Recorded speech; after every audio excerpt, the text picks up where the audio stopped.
Bonjour, voilà, je voulais faire un petit format rapide de 5 ou 10 minutes maximum avant d'aller au boulot de temps en temps. Alors simplement, aujourd'hui je voulais parler du joug de Jésus. Et si on prend Matthieu 11 au verset 28, il nous dit « Venez à moi, vous tous qui êtes fatigués et chargés, et je vous donnerai du repos. Prenez mon joug sur vous et recevez mes instructions, car je suis doux et humble de cœur.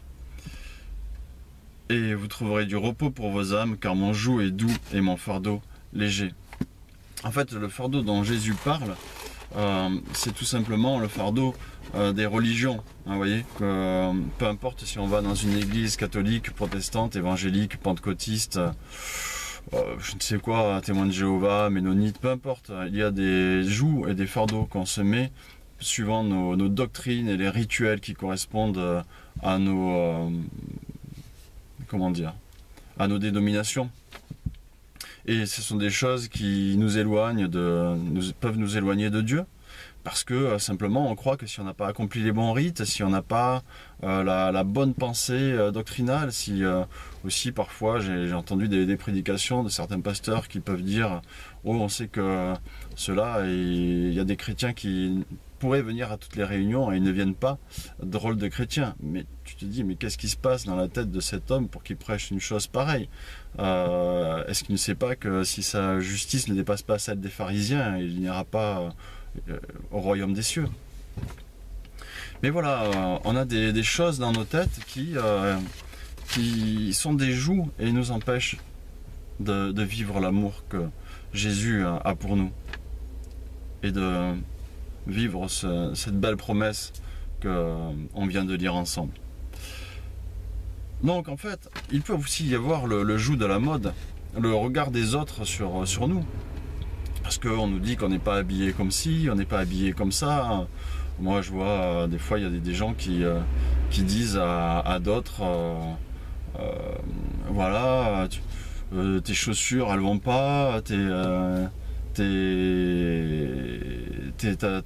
chemise elle va pas, ou des choses comme ça. Ça peut paraître ridicule vraiment, mais il y a des gens qui vont le prendre à cœur et ils vont pas se sentir bien parce qu'ils vont pas se sentir acceptés par le reste du groupe, même que ce soit dans le lieu de travail ou dans un groupe d'amis, et ils vont se sentir mal et ils vont avoir ce joug là dessus de qu'est-ce que les autres vont penser de moi.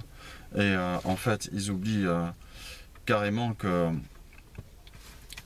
Dieu les aime tel que tu es. Dieu t'aime tel que tu es. Tu n'as pas à changer. Tu es parfait tel qu'il t'a fait. C'est lui qui va te transformer à son image, à l'image de son fils. Mais il t'aime tel que tu es. Et quand tu sais ça, tu n'as pas besoin de correspondre aux images des autres. Il y a aussi le joug de l'esclavage. Jésus peut aussi parler du joug de l'esclavage dans ce texte-là. L'esclavage du péché. Par exemple, je ne veux pas dire que, oui, par exemple, le péché, si tu es addict à l'alcool, par exemple, ou à quelque chose qui détruit ton corps. Je ne veux pas dire que fumer une cigarette de temps en temps, ça va être un péché, mais à partir du moment où tu vas détruire ton corps avec ça et ne pas prendre soin de ton corps, ça peut même être, on parle de la cigarette ou de l'alcool, mais tu sais, ça peut être aussi avec les sucreries. Tu peux manger beaucoup de sucreries, t'aimes les Kinder Country, tu vas te gaver de Nutella, ce genre de choses. Et tu vas détruire ton corps, et tu vas avoir du diabète, et tu pèches contre le temple du Saint-Esprit finalement. Mais Dieu, Jésus peut te libérer de toutes ces choses-là. À partir du moment où tu as trouvé sa valeur en lui, tu n'as plus besoin de ces choses pour compenser ce qui te manque. Tu vois, il est venu libérer les captifs, il le dit dans sa parole.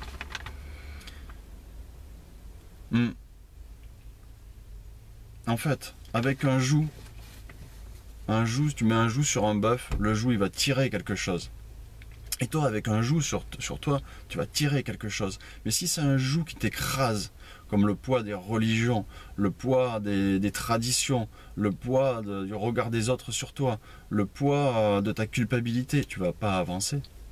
Tu vas rien tirer, tu vas même peut-être t'enfoncer et enfoncer les autres.